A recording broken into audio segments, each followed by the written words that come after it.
Welcome to Lawrance, Valdez, Horsemanship with the Natural Approach. We're here today kind of as a question and answer. In our last week's video clip, we posted our link address to our YouTube, and we invited you guys to kind of tell us what you would like to see us do. Our first video for an answer to a young lady about a horse that bites.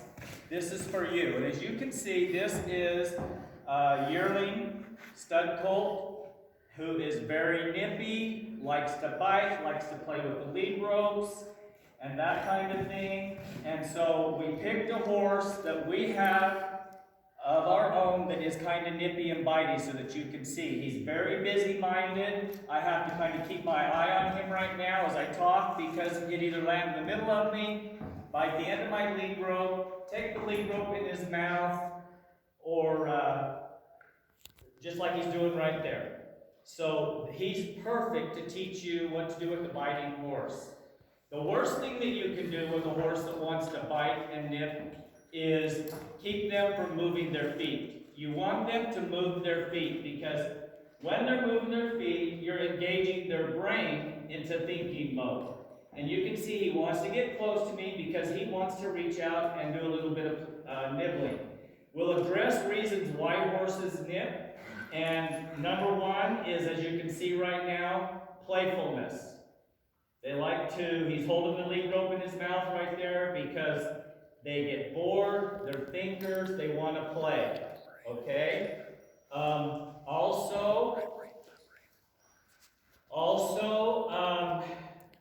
lost my train of thought.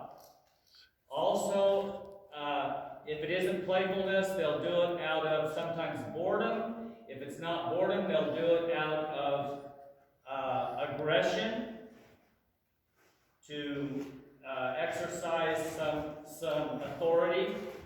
If it isn't that, then they're doing it out of defense. And any one of them is not acceptable, really. All three things that I mentioned, and there are several, is a very dangerous thing to have to deal with. So, as he wants to get close to me and he wants to bite and nibble on this rope, I am going to just kind of spank my rope and ask him to move his feet backward. Because you want to make the wrong thing hard. The wrong thing needs to be hard and difficult. Because it all is based on pressure.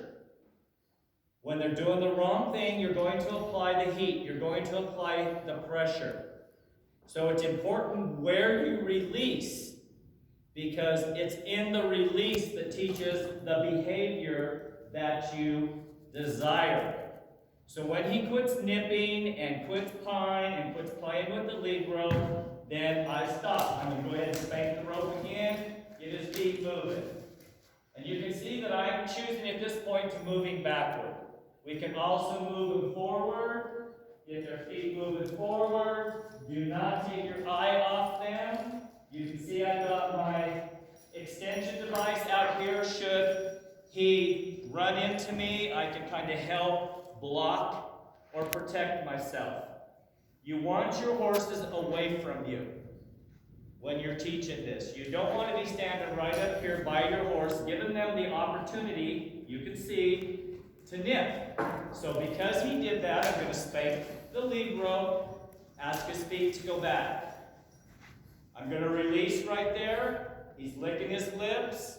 He understands, oh, that behavior wasn't acceptable. There he goes. If I don't want him chewing on that, I'll spank the lead rope. But you want to keep their feet moving, either forward or backward, as a disciplinary action. Spanking the lead rope does not hurt them.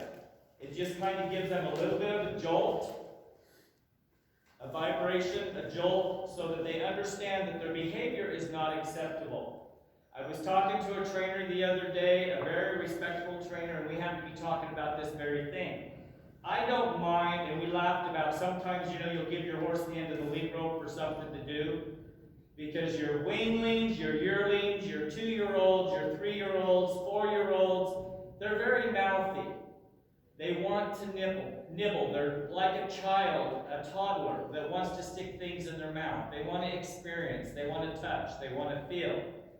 So a lot of this goes back to just them being young. So if I've got a horse tied and I'm brushing or picking out their feet or saddling and they're a young horse, I don't mind if they play with the end of the lead rope for a little bit. If they go to destroying my property, my equipment, then I take different measures. There's several things you can do. Lots of trainers will invest in about a 2.5-foot chain, and they'll tie their horse up with the chain so that when a horse goes to bite the chain, it's like us chewing on tin foil or something like that. So it doesn't hurt them, it just is not a very tasteful thing. You can see again, I'm doing the correcting as I talk so that you can see how I correct a horse that wants to be a nibbler. He's doing it out of being playful. It still is not acceptable. So I hope this answers your question, whoever it was. I really appreciate your comments. I am really happy and excited to give you guys the tools, the information that you need to learn how to correct these things and move forward with your horses. With that being said, I think I'll go ahead and wrap this up, and we'll move on to our next video. Once again, it's all about pressure and release. Your timing has to be correct. You can see he's getting bored here, wanting to play. Every time I just tap this lead rope or spank the lead rope, he understands that it's a correction. I'm going to let him move his feet here. Sometimes you can see, just real quick, I was going to wrap it up, but I'm going to ask him to just kind of move.